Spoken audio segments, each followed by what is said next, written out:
Hi guys, welcome back to our channel. I'm Serena. I'm James. And today we are going to be talking about another kind of controversial topic.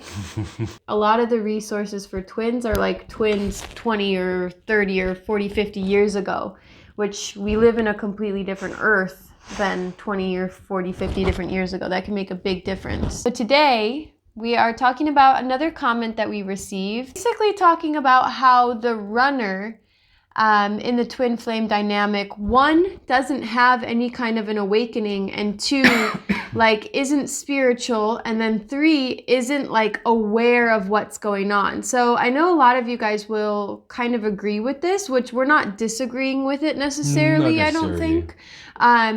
But there's this idea, right, in the twin flame dynamic that the runner has no idea about the twin relationship, or that the runner is not spiritual at all, or that the runner is not like having an awakening. With all of that, if you look at us as well, it was the other way around. Flipped, yeah. Because you were the runner, but you were spiritual and all those other things as well. I'm sorry, I can't remember to name them all right now, but you were that. So for us, it was the opposite way around. That's why we, I think, are able to discuss this from a different point of view. Yeah. And so we were talking about this morning, and basically I had said that, you know, you can be spiritual and like your heart be completely turned off. Because my karmic partner was incredibly spiritual, had a ton of knowledge around all of that kind of stuff, but his heart was completely turned off. So you can understand and participate in spirituality without actually like it reaching your heart. So the idea that the runner can't be spiritual, I don't think is true, because what the runner is really dealing with is like a heart opening block. And that's kind of what I had when I met you. Yeah. Because you had been in a relationship that was kind of like your karmic relationship, or like a toxic relationship, years prior to even meeting me. So him as the chaser, like he had done a lot of work and a lot of healing around that topic, around the topic of his heart, where I was still fresh in it because I met him when I was with my karmic partner.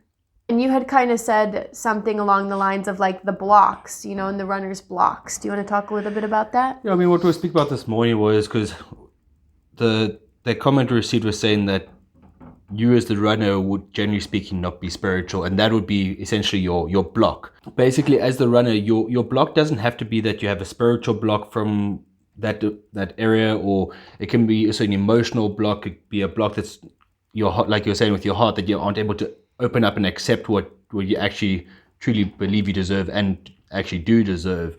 So for me, with regards to that, it's very much you as a person, as a runner, your entire thing is there's a block somewhere. And I think a lot of times in the spiritual communities, the twin flames and that is, it's always been seen as the runner has the block with the spirituality side, where for us, it was completely not that at all, because you, and still are very, very spiritual, and you always have been. But your block was then on your heart, and you're receiving and accepting what you actually wanted out of life and what you wanted to receive from your partner, where that was your block because of your relationship with your previous partner, where, like you said, I had gone through that, and it had been about 2.5 years since I'd been through that. I'd done a lot of work within myself, and I'd gone to a point at that stage where I was happy to be who I was, and I had moved past that, and I was able to open myself back up, be like, you know what, I actually deserve something that's actually going to fulfill me and not just the other person. Yeah. I just personally believe that it's that block, it doesn't have to be segregated to one particular area such as spirituality. It can be a multitude of different things. Yeah, and to say that, you know, like there's a lot of information out there saying that, you know, it's just the chaser that's aware. You know, like a lot of forums and a lot of articles say, oh, the chaser's the one that's aware, that's the one that's spiritually turned on and ready for the relationship. And you know, to a degree, that might be true in some dynamics, but that's not going to be true in every single dynamic, especially as we ascend further and further and further, especially like on an earth and a collective level. There's going to be just point blank more spiritual people on the earth, right? Because we're all ascending. So at some point, both twin flames are going to be, you know, spiritually aware. And, to a degree. Yeah, to a degree. And then they're going to be working, as you said, with different blocks. And so to say also that the runner doesn't have a spiritual awakening because they're completely unaware of what's going on, I think is also false because of the fact that they might not be experiencing a spiritual awakening, but they might be experiencing blocks that are coming up surrounding money. They might be coming up around blocks that are coming up surrounding what they call home or their life's purpose.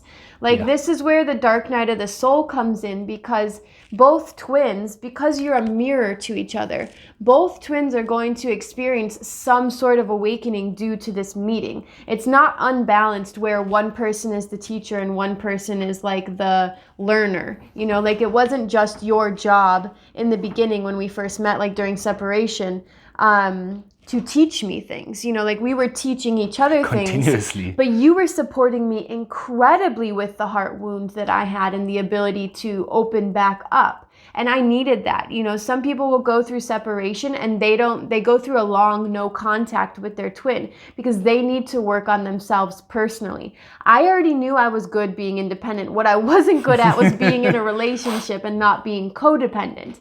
So it was actually really important for us during our separation that we kept in contact for a big majority of the time, and that I was able to see that you could help me through those really ugly parts, or that I perceived were really ugly parts of myself.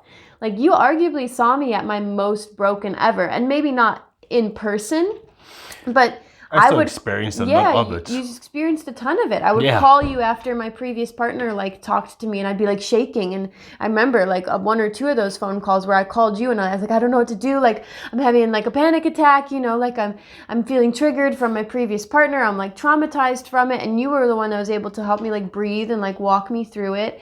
And so like, to say that the runner is not aware, you know, I think what people are more searching for is that the runner has these bigger, not bigger blocks, but has these more heart activated blocks, where the chaser's heart is open and ready for the relationship, but the chaser might be blocked in other ways. And so both, you know, I think both are receiving wounds. Definitely. You know, mine was a receiving wound of like, it was more out there and more open on the surface, where yours was probably more internal. That's exactly what I was just thinking for. I mean, it could also be not in every single case, but maybe in a lot of cases, like with you being the runner, yours were very much on the surface. You could see where your blocks were, where for me, on my surface, I was very happy with where I am, what it was, but there were things deep within me that I had that you helped me overcome and realize, and things that I hadn't really ever even had an inkling to think about. So, and that could also be vice versa as well. As 100%. You being the runner, you could also have more internal, and your external could be flourishing, and I could be with the external with my internal flourishing. I don't think there's any one way or the other that it needs to be in order to classify the person as the runner or as the chaser.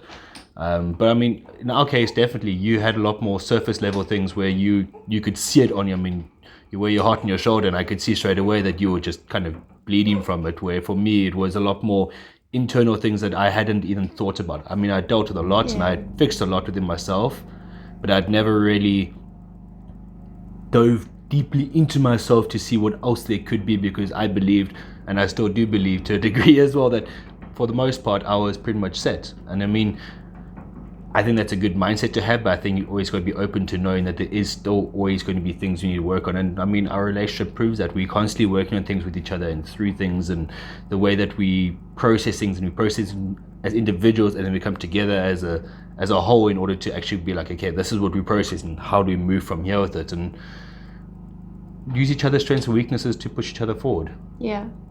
Just keep in mind that if your relationship doesn't look exactly, there's like a hawk flying in the background. I saw that, yeah. In the mist. But just keep in mind, and this is what the hawk is saying, you know, this is the higher perspective. So just keep in mind, if your relationship doesn't look exactly like this, or if your relationship doesn't look exactly like somebody else is seeing, or exactly like you're reading on a forum or on an article, traditional way. Yeah, the traditional twin flame way, just know like that doesn't necessarily mean it's not your twin, and that doesn't necessarily mean it is. You know, so I know that's you know, that's very gray and it's not super helpful, but the higher perspective is you have to look within always to find those answers, and only like the reflection of that will point you in the right direction. You know, so if you're looking for a solid answer. Just know that you have the free will choice also to choose that. You know, it doesn't have to be like, oh, this psychic is going to tell me that this is true, or this tarot read, I know that when I pull this card, this is going to tell me this is the one,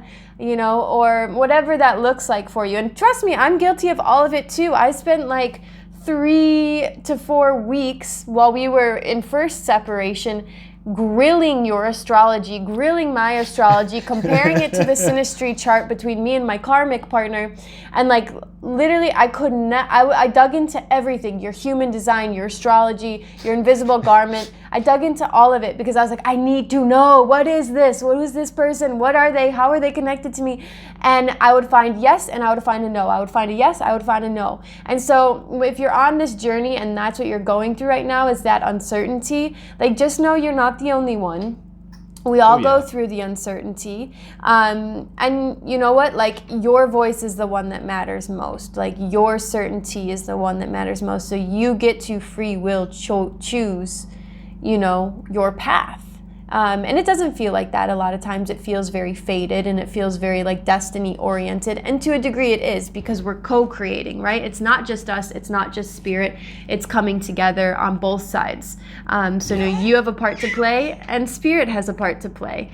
And that's the beauty of it, really. I think you hit the nail on the head. I don't think I can add anything more to that. I was trying to think the whole time and I was like, no, you're covering everything I could think of. Nothing else to say before we sign off? No, just, I mean, there's always going to be doubts in your mind. There's always going to be things that are going to make you think, oh, maybe this isn't, maybe it is. And ultimately, the only way you're ever going to know is by looking within yourself and asking the right questions to yourself and trusting the answers that you come up with. Because ultimately, even if you're wrong, you're still right. Yeah. Ultimately, the only person that can really tell you is yourself. And you can see within your partner, and if have the same outlooks and ideals, then things start to become a lot more clear. Yeah. Thank you guys so much for watching this video. As always, if you have any questions, comments, please put it down below. Share this video with somebody you love. And if you're looking for more resources, definitely check the box. We're here to support you in whatever ways you are looking for. Thank you so much for watching. We'll catch you next time. Bye. Bye. Selves.